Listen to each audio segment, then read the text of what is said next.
So, brief introduction here before I start this video. Just because I'm a little hesitant to put this out there because I know there's always some wingnut somewhere that's going to misinterpret what they see, that's not going to watch the whole video, or that might even watch the whole video and still make some sort of claim that what they're watching is mistreatment. I don't debate with those types of people, and I'm specifically talking about the force-free community. I don't, I will never sit down and have a debate with one of those people because it's not about the dog when you're dealing with those people. It's about them. There's something going on in them where there is a resistance to reality, and I'll just leave it at that. Dogs learn just like any other creature on the face of this earth. They learn through a series of rewards and consequences, and just like any other creature on this planet, we learn far more from our mistakes than we do from our accomplishments. So if you have an animal who's making constant mistakes and isn't learning from them because you're not leading them, the animal will never rehabilitate. Now, this is a dog named Zeus. He is a rock solid, muscle bound, 100% pit bull dog. You know, like some people think of pit bulls as big, massive dogs. No, they're actually they're medium sized, but they're a solid rock. So he is all pit bull. Okay, extremely dog aggressive, extremely dominant. Okay, kind of dog that if I open this door, he is coming out like a fucking freight train. All right, he's had multiple fights. He's extremely leash reactive. And he has crate crazy, which, if you haven't heard me discuss before, that is a phrase I use to cover the full gamut of separation anxiety, confinement anxiety, crate anxiety. You know, some dogs are okay in the crate, but they freak out if the owners leave the house and they're not in the crate, and they'll chew a hole through the front door. Some dogs, it's the other way around. Some dogs, it's both. So crate crazy, all right? This dog is very crate crazy, okay? That's why he's in a gunner kennel right now. The fosterer that has saved this dog's life, undeniably, who it has been with on and off for, I think, 1.5 years now, has been through a lot with this dog. And let me tell you, when you got a crate crazy dog, it can be a truly crate crazy dog, one that'll rip its own teeth and claws out trying to get out of a crate, that could potentially kill itself trying to get out. It's extremely traumatic. When you have an extremely dog aggressive dog that gets into fights and either gets mauled or mauls other dogs, you can get PTSD from this stuff right along with the dog. I promise you. I have scars all over my body from wounds I got breaking up dog fights, and it took me a long time to get over the fear of taking more of those. So this can be incredibly traumatizing for a dog owner, not just a dog. And I just want to put that out there for the record. But as for the dog, forget about it. It's when a dog is truly crate crazy and confined, if you allow it to progress, if you don't get on top of it and you don't fix the dog, it becomes like a form of torture. Where this dog here has no canines. All 4 of its canines are worn down to nubs. You can see the root canal, or the roots of the dog's canines. They'll need to be removed or worked on eventually anyway. I opened his mouth today and looked at him, and there's nothing left of him. And that's just from years, probably, of trying to chew his way out of kennels and you know, shelter facilities and, you know, whatever. So the fosterer, a guy that was just fostering this dog, put $1,000 just into this kennel.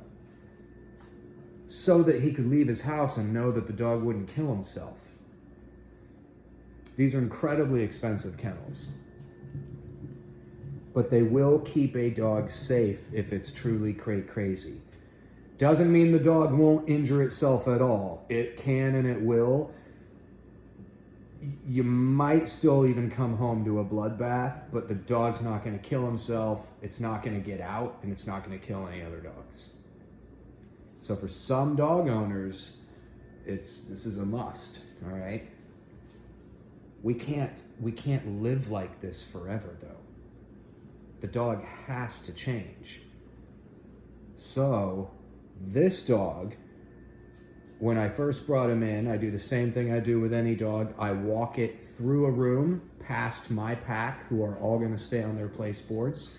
And even like really dog aggressive dogs, leash reactive dogs, typically tuck tail, and they want to hang out right next to me because they're scared. They realize they're outnumbered, but they also see me in command of 4 dogs, so it sets a tone right off the bat of who's running the show here and calling the shots. This dog was not like that. This dog wanted, I didn't end up walking the dog through my pack. It was really, really intense. He is ready to rock.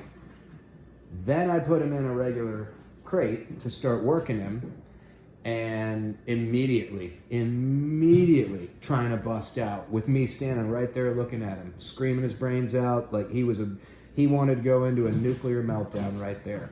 And I knew that would be the case because the owner or his fosterer had warned me. So that's why I did what I did, what you're about to see in this video. So for anyone who finds this a little extreme, you have to understand the state that this dog is in right now. What this dog has been through, the trauma this dog's been through. And it's you wouldn't understand because I haven't gone into it, but it's been a lot, trust me.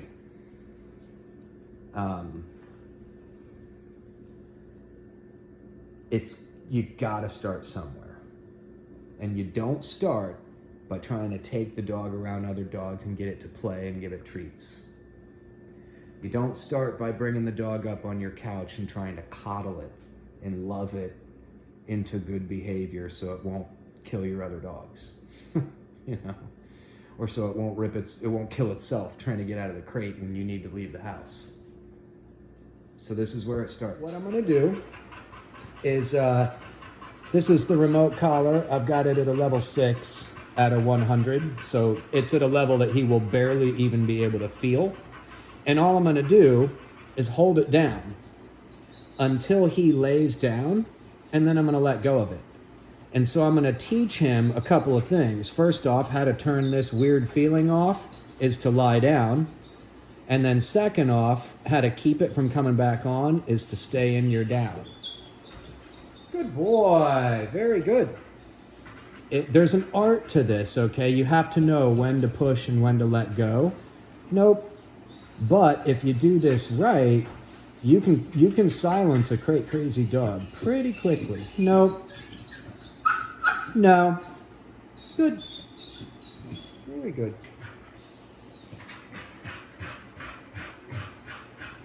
Now you can't cure their anxiety right away. I can't punish him for panting and drooling, right? But I can punish that. No. Nope. So now I'm holding down on the button again. He's gonna get a little nervous. He's gonna circle here, and then he's gonna lay back down. And then I let go, right? Another couple rounds of this, and all I have to do is depress this button, and he will automatically down in his crate. This is all important because once you teach a dog to maintain a down in its crate, you are a giant step of the way there towards fixing the crate crazy in the dog.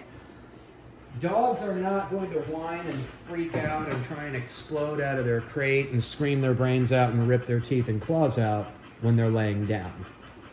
Crate crazy starts when the dog stands up and starts pacing and barking and scratching at the door and stuff like that. And if left unchecked, And if the dog feels like there is a way to get out of that crate, like if he just keeps going, he can destroy it, then they will. And they'll stop at nothing. Sherpa almost killed himself with one of these crates when I first adopted him years ago, before I knew what I was doing. Put him in a crate like this and just left. I got back and he had gotten his head through, pinned himself underneath it, just lacerated his neck on broken metal wires. It was very traumatic for me and him. So this dog may have to be in a gunner kennel for its life. I mean, it has seriously injured itself breaking out of these types of kennels. But I want to try to transition the dog. And so the first step is to just start practicing this. Am I going to go to sleep at night with a dog in this? No, it's going to go in the gunner. But for now, this is perfect. And I'm not putting him in the kennel room because he's got too much anxiety. He's too dog aggressive. I'm going to leave him in here, so he's going to see dogs coming and going because my pack lives beyond that wall. And the kennel is behind the camera, right? So he's not going to be isolated. He's going to be in the mix of stuff. He's just not going to be right next to and right across from a dozen different dogs 24/7. He will be in a few days, though. Maintaining his down. I like that.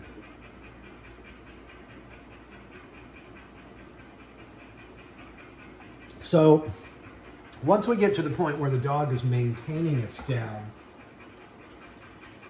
now we're clear, like you know what I want, or you know what's good for you, you know how to avoid that stim. So I'm gonna leave the room. The idea behind the stim I'm using right now is that it's just high enough so you can feel it, but it's not painful or frightening, it's just weird, so it confuses you. You don't know why you're getting it, you don't know what it's about. And when dogs are confused and insecure, they tend to circle a couple times and then go into a down. So you can sort of manipulate what you want by confusing the dog. Once a dog's in the down, you remove the stimulation, and the dog learns right away. Oh, keep the down. Avoid that weird stimulation.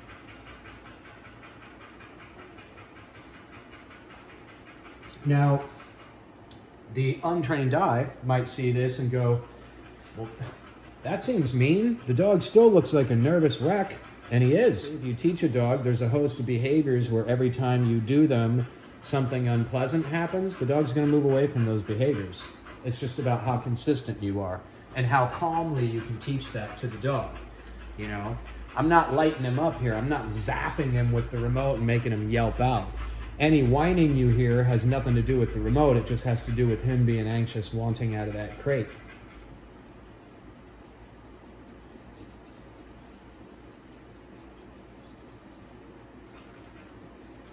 So, I've been out here for about 10 minutes, and occasionally, I'm like, part of working crate crazy dogs, you go through that process I just described, and then you start leaving the room and coming back in and then leaving the house, but you have to have a means to spy on the dog while you're doing it, so if it starts popping off, you can correct it. And sometimes popping off is silent. It's not necessarily barking, so I had to like look through windows and stuff, but let's see what we got here.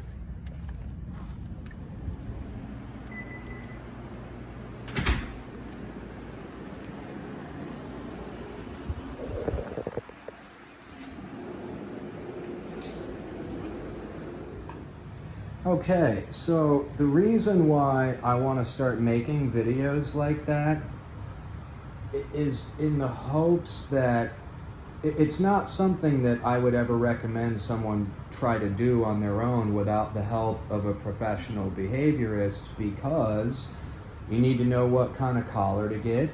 You need to learn how to develop calm, assertive energy within yourself. You need to learn good timing. There's so much you need to learn before you get to this point. I just want to show what I do to give people hope, and also to show people that correcting unwanted, intolerable behaviors that put a dog's life at risk is an act of love. Okay? There's so many people out there that are told by fraudulent trainers that you should never punish your dog, and that would scar the dog or damage your relationship with the dog. And my work speaks for itself. My content speaks for itself because it's not highly edited or produced. It's not Zach George fluff. All I'm doing is setting up a camera and giving the reality of what I do. Now, the reason why I'm in here with the camera on these dogs right now is to make a point. Every single dog that you are looking at here, with the exception of Diesel in the corner there, actually no, every single dog in here, when they first came in, behaved exactly like Zeus does right now, okay? What I'm doing in these sessions, the work that I just recorded, what you see me doing, is not ever done out of anger or frustration or to get even with the dog. I want the dog to shut up. That's imperative. That's part of this, because if it doesn't, a barking dog is a dead dog. No one in their right mind can tolerate a dog that constantly makes noise. And if you're one of them, maybe someone's watching this, well, I have dogs that behave like that and I tolerate it. Well, you're not in your right mind. No human being in their right mind would tolerate that whenever they crate their dog. They have to do something about it, or they're eventually going to get rid of the dog, or they're going to keep the dog and live in a state of constant conflict. The reason why I do this is to save the lives of the dogs that you're looking at. It's to, I mean, in case you can't tell, none of these dogs are loaded with anxiety anymore. They're not even getting up when I come in here, sticking a camera on them and talking like this. They don't care. They're at ease. They're not anxious anymore. Now, if I walked up to Zeus's crate right now and started speaking and looking directly, he'd get up and he'd start popping off because he just arrived and he's full of anxiety. He hasn't been reconditioned yet. And so, you know, it is a process. Dogs aren't people, right? So dogs think, behave, socialize, communicate, etc. a little bit differently from people, but there are similarities. They do learn just like any other creature. We are drawn to move towards what feels good and to distance ourselves from what feels bad, generally speaking.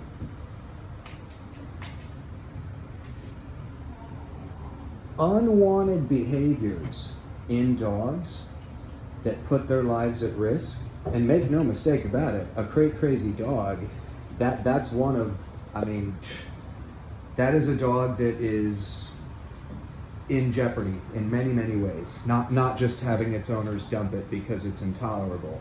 I mean, they can seriously injure themselves, as I described in that clip before this. And like this dog here showed up with lacerations on his face from breaking out of a crate like the one he's been now living in for a couple of months with no issues. This guy was a bundle of anxiety when I crated him. He's awesome outside of the crate, but inside the crate, he was a wreck. They all were. If you allow all the behaviors that dogs perform in a crate when they're loaded with anxiety, you're allowing the dog to feed its own anxiety. You're hurting the dog by allowing that behavior. If you try to coddle it out of the dog or baby the dog, try to love the dog through this kind of stuff, you're hurting the dog. That is not how dogs work.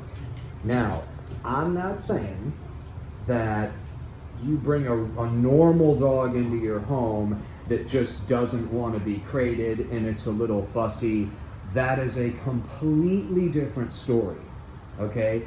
These are dogs that are were either so loaded with anxiety that they couldn't stop shaking and were making constant noise and biting at the crate to get out, like this one, or they were constantly pacing and making noise like Diesel.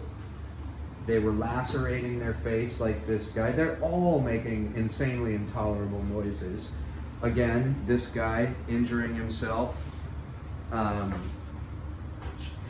When a dog is behaving like that, it's suffering, okay? Not unlike, it's not behaving that way because you have created the dog. The root of the problem is so much deeper. Just like if an alcoholic is binge drinking, the alcohol is not the root of the problem. There's unresolved pain beneath all of that an individual needs to work through to overcome an addiction or any sort of behavioral issue that they want to change about themselves. What's driving it, right?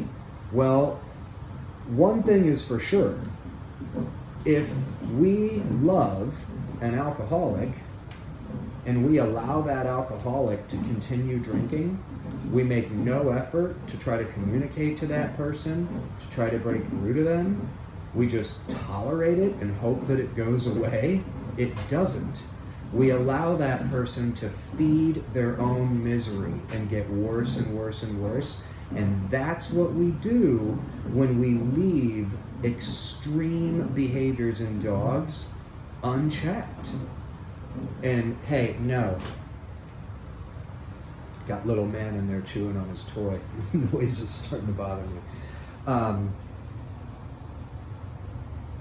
When the first step to alleviating the misery that someone suffering from an addiction is experiencing is to stop them from drinking, to stop them from using. The shit's gotta stop. You gotta shut it down first. And sometimes that calls for some measures that might seem extreme to people who don't suffer from an extreme behavioral issue like addiction. Some people have their illness runs so deep that there's no possible way they can fix it on their own simply by being left alone. They need treatment.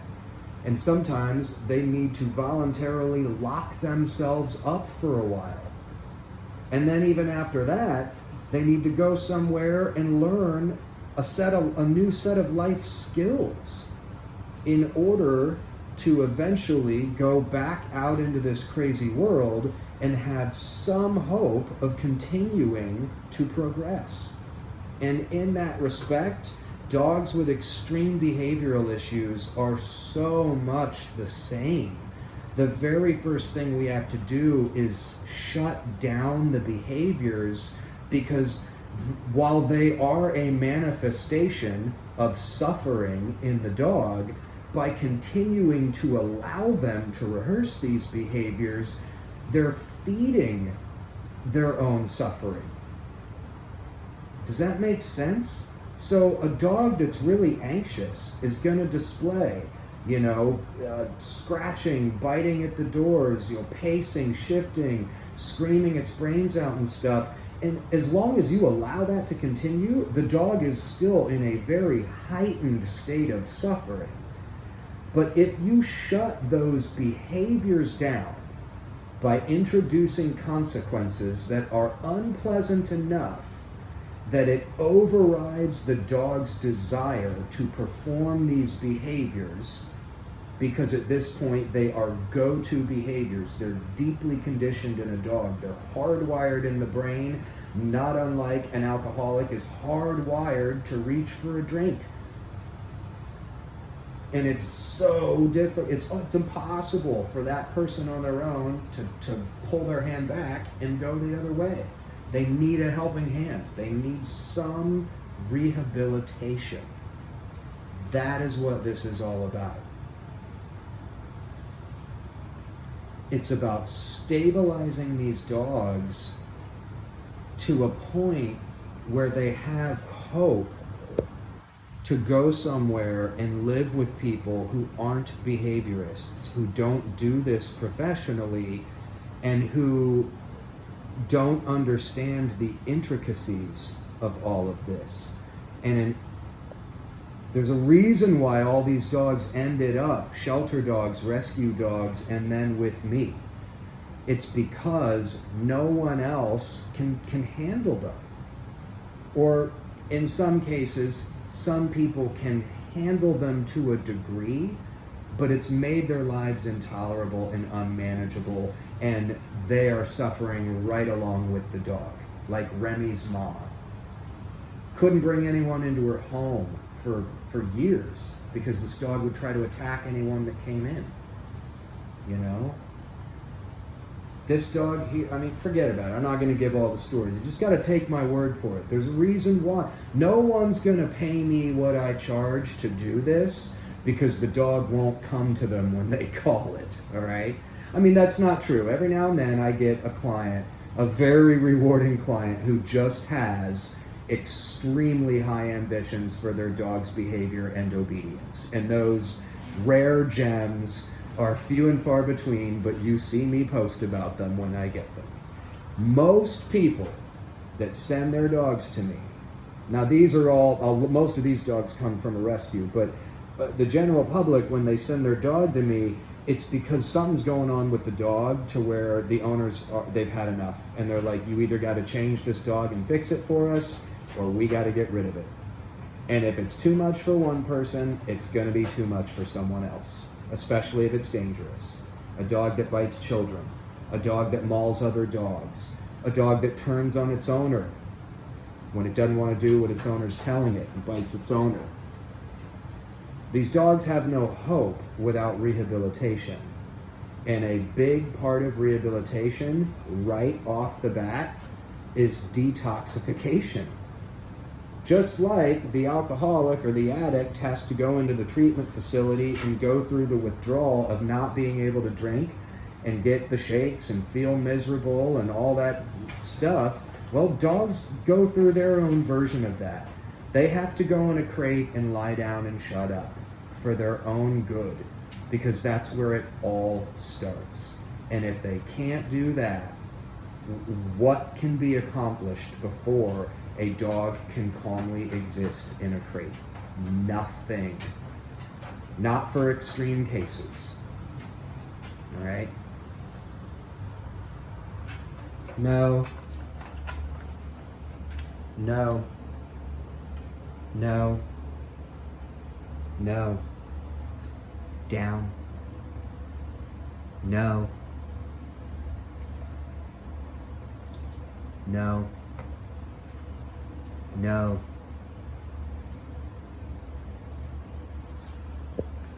No. No. No. Good.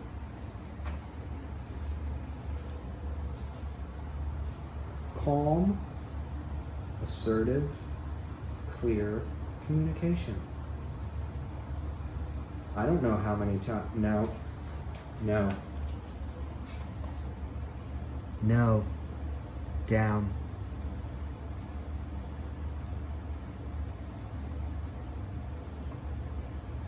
No. No. Good boy. So again, I don't know how many times I had to say down. And I don't care. No. No. No.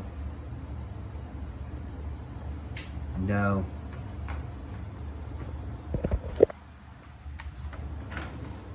Good.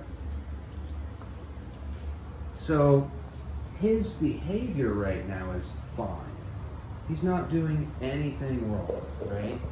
He's being told all he did was stand up. So why are you going over there telling him no, no, no, no, no? Because I know dogs. If I allow him to stand up, the next thing he's going to do is start circling the crate. and whining. And if I allow that to continue, then he's going to start whining loudly. And if I allow that to continue, he might start even yipping a little. Now, as he continues to perform those behaviors in an increasingly intense fashion, his anxiety continues to spike right along with it. When I shut that behavior down, his anxiety goes down. So I don't want to wait until he's spiked with anxiety and pacing and whining, because at that point, it requires more than just calmly saying no a few times. I want to get ahead of the dog and stay ahead of the dog, right? I want the dog to maintain the down so I can correct the breaking of the down before it ever even gets to a relapse of crate crazy. That's all it is. Just like someone checking themselves into rehab. There's a reason why an alcoholic fresh out of rehab isn't going to go hang out with his friends who drink at a bar. He's going to get ahead of the game. He's going to make sure that he avoids the bars and goes to the AA meeting instead. Because if he goes to the bar, that's going to lead to cravings. The cravings are likely going to lead to a drink, and the drink means a relapse. So you avoid the relapse by avoiding even going into the bar. You do something else instead, right? So instead of standing up, and he's getting nervous, he thinks I'm like talking right at him. What a good boy. So instead of, you good buddy. So instead of, you know, the choice is keep it down, which is go into the AA meeting, or stand up and start pacing and whining, which is walking into the bar. The relapse, the drink, is when he starts freaking out in the crate. Okay? Same with any of the rest of these knuckleheads in here. And let me tell you what. When dogs behave like this in their crates, there's nothing I can't tolerate. I'm not kidding you. I'll tell people any day of the week, I'll take a dog that wants to rip my face off for the first 2 weeks I've got it, any day, over dogs like this who pop off in their crates and never shut up. Because these dogs are 1,000 times more challenging. Because it takes so much longer to fix, it requires so much more consistency. Hell, there's a lot of dogs that want to rip my face off, and within a few days, they love me. And all it takes is for me to just be calm and quiet around them and feed them the meals, let them out. It's like just move slowly, no sudden movements, avoid eye contact, don't be intense. And they just needed to decompress. There is no decompressing for a dog that would rip out its own teeth and claws trying to get out of one of these things. And that's every dog in this room. Well, definitely these two. The rest of these three might just create a lot of anxiety for themselves. But anyway, that's why I'm doing what I'm doing. So when you see tools like that laying around, or you see me throwing a remote collar on a dog that just showed up, I'm not doing any of that out of frustration. I'm not doing it to teach the dog a lesson. I'm not doing it because I'm upset with the dog. I'm doing it because I know I can modify these behaviors in the dog by putting a little bit of unpleasant pressure on it. Not unlike a good therapist can modify behaviors in a human being by putting a little bit of pressure on them. You have to do these things here if you want to get better.